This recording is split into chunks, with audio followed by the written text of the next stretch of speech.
I want to start this deep dive with a bit of a visualization exercise. It's right there in the text we're covering today. And honestly, it's a little abstract for a guy who is usually known for being, brutally practical. So bear with me here. Oh, you're going straight for the geometry, aren't you? I am, yeah. Marcus Aurelius asks us to imagine the human soul, and not as a ghost or spark or some shapeless cloud floating around in the ether.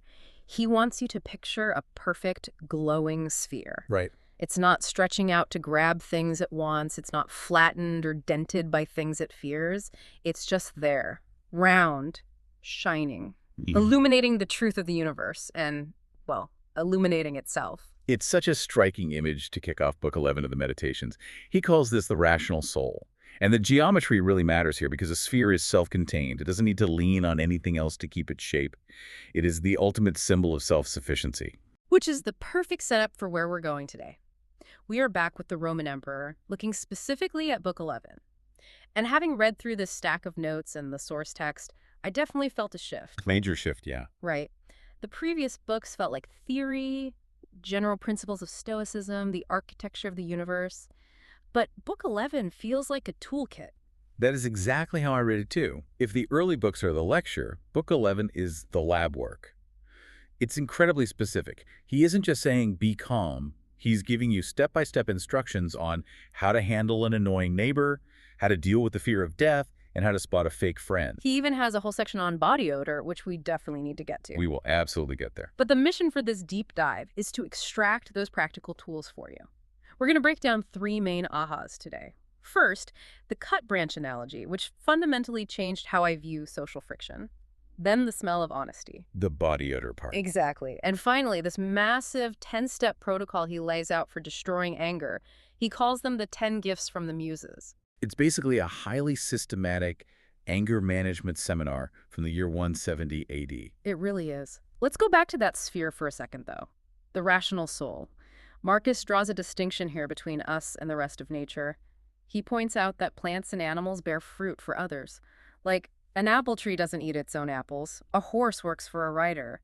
But the soul. The soul reaps her own fruits. That's the key differentiator in the text. The benefit of acting rationally, of being a good person, isn't just for the community, though obviously it helps them. It's primarily for you. It's an internal harvest. And because the reward is internal, Marcus argues that the soul can be complete at any given moment. This is where he drops that comparison between life as a play versus life as a dance. I found this part really helpful for answering that, what if I die young anxiety or the stress of not finishing a big life project? It's a brilliant analogy. Think about a play. If you're an actor and the curtain drops abruptly in the middle of Act 2, the performance is ruined. Right, the narrative arc isn't finished. Exactly. It's incomplete. You need the third act to make sense of the first two. But a dance. Or he mentions wrestling, too. Yes, if you freeze frame a dancer in motion, the pose is complete and full in that exact split second. It's a finished piece of art right then and there. It doesn't need the next step to justify the previous one. So Marcus says the rational soul is like the dancer. It doesn't matter if the music stops when you're 20 or when you're 80. If you were living rationally in that moment, you can say, I have lived. I have my whole.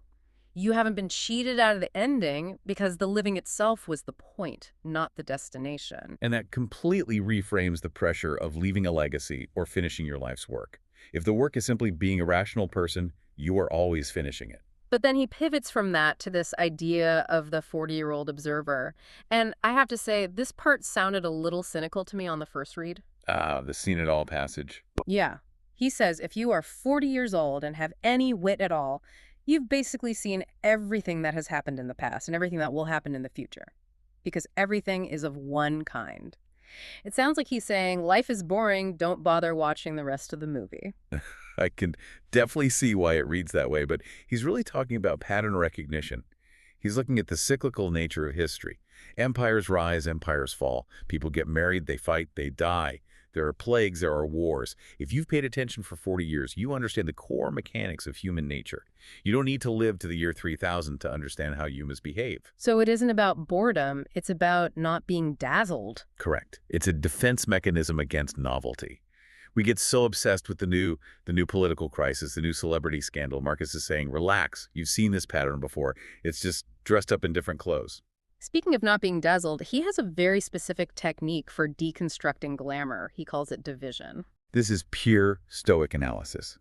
He wants you to take something that overwhelms you, maybe a beautiful piece of music or a scary professional rival, and break it into pieces. With the song, he says to isolate a single note, just one sound, and ask yourself, does this one sound conquer me? Is this one beep so amazing that I lose my mind? And you'd be ashamed to say yes. It's just a vibration. Then he applies it to the Pancratius, the wrestlers and fighters of his day. These guys were terrifying, but Marcus says, look at him. Break down the exercise. He's just lifting an arm. Now he's shifting a foot. By this kind of division, attain unto the contempt of the whole. That's the quote.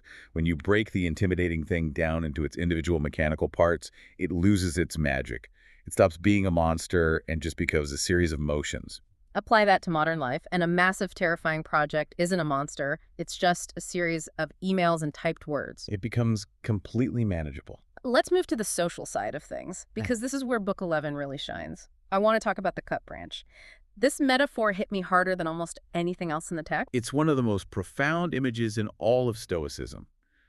Marcus asks you to picture a branch on a tree. If you chop that branch off from the limb right next to it, what have you actually done? You've separated it from the neighbor branch? But you can't do that without severing it from the whole tree.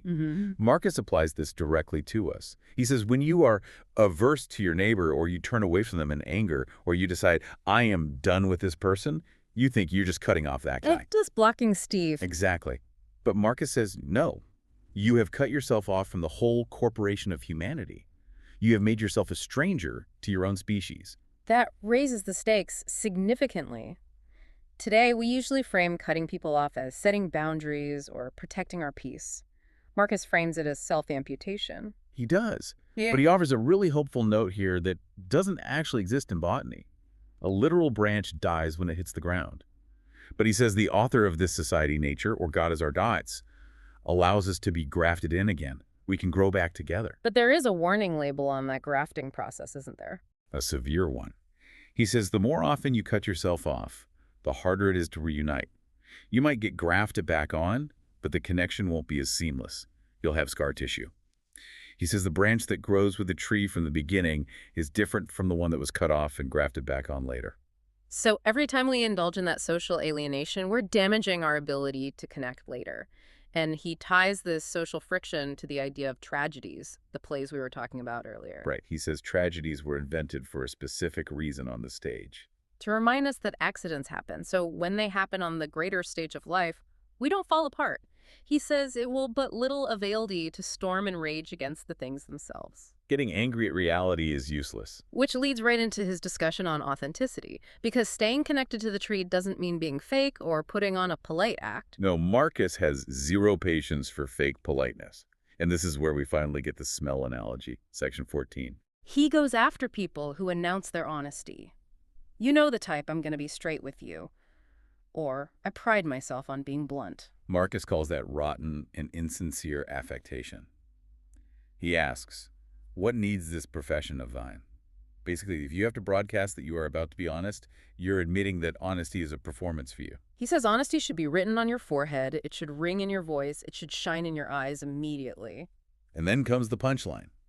He compares a truly good, simple person to someone with strong body odor. He literally calls it offensive armholes. I couldn't believe an emperor wrote offensive armholes in his private diary. It is so visceral. But the metaphor is brilliant. If someone has a strong scent, you know they are in the room before they even speak. You smell it whether you want to or not. Marcus says goodness should be that undeniable. You shouldn't have to announce, hey, I am a good person. People should just inherently sense it as soon as they come near you. Be so good that you stink of goodness. In a manner of speaking, yeah. He completely condemns the opposite of this, which he calls the wolf friendship. The perfidious friend who smiles to your face but is scheming underneath. He says avoiding that fake simplicity is paramount. Okay, so we're trying to stay on the tree, we're trying to smell like goodness, but let's be real. People are difficult. They lie, they steal, they annoy us. Marcus knows this. And this is where we get the absolute core of Book 11. The 10 gifts. The gifts from the muses. He literally lists them out. It's a mental toolkit for when you feel your blood pressure rising. We can't hit all 10 today, but I want to group the most impactful ones. He starts with a major reframe on hierarchy. Right. Gift number 1, we are born for one another. But he adds a twist that surprises people. He says, I was born to rule over them, like a ram in a flock or a bull in a herd. Which to modern ears sounds incredibly arrogant, like I'm the bull, you're the cows. It does, until you understand the Stoic duty of a ruler. The ram doesn't eat the flock. The ram charges the wolves. The ram finds the pasture. He's saying, if you think you are smarter or better or more stoic than these annoying people around you, your duty is to take care of them. You don't get to scream at the people you are supposed to be protecting. It completely flips the script from privilege to responsibility. Then he moves to gift number 3, which is a direct callback to Plato and Socrates. No soul doth willingly err. This is the engine of Stoic empathy. Marcus believes that if someone does wrong, they are doing it against their will, through ignorance. They mistakenly think what they are doing is good for them or necessary, and you don't get angry at someone for being confused. You pity them. It changes the narrative in your head from, he's attacking me, to he is stumbling around in the dark. Precisely. Then we have gift number 4, which is the mirror. He tells himself, remember, you also transgress. I'm just as bad, or potentially bad. This is the subtle part of the gift. He says, even if you abstain from the specific bad act they did, you might still have the habitual disposition to do it. You might just be restrained by fear of getting caught, or vanity, or concern for your reputation, not because you are actually virtuous. That is a harsh, humbling check. I didn't steal the money, but only because I was afraid of jail, not because I'm inherently honest. Exactly. So get off your high horse. Then we jump to gift number 7 and 8, which really go together as the cost-benefit analysis of anger. Gift 7 is a classic Stoic pillar. It's not their actions that trouble us. Those actions are just happening in their own minds and bodies. It's our opinions about their actions. Throw away the opinion that this is a grievous thing, and the anger vanishes. And gift 8 is the price tag of holding on to that opinion. Yes, the anger and grief we feel about an act are far more grievous and damaging to us than the act itself. Basically, the reaction costs way more than the insult. The insult took 10 seconds. The rage ruins your digestion, ruins your sleep, makes you snap at your family. It's self-inflicted damage. It's like drinking poison and hoping the other person dies. I want to skip to gift number 9 because this is about invincibility. And his definition of invincibility is gentleness. It sounds paradoxical, doesn't it? He says meekness, and by that he means genuine benevolence, not weakness is unconquerable. But there is a massive catch. It has to be genuine. It can't be a fake smile put on for show. He sketches out this highly specific scenario of dealing with the most fierce person, someone who is actively trying to hurt you or scream at you. And Roger says, you stay gentle. Even then, you don't lecture them. You don't say, look how calm I am. I'm so much better than you. You just quietly say, no, my son, we were not born for this. It will be thy hurt, not mine. It will be thy hurt, not mine. That is a quiet power move. It is. But he explicitly warns, don't do it for an audience. No ostentation. You do it quietly, tenderly, even if others are watching.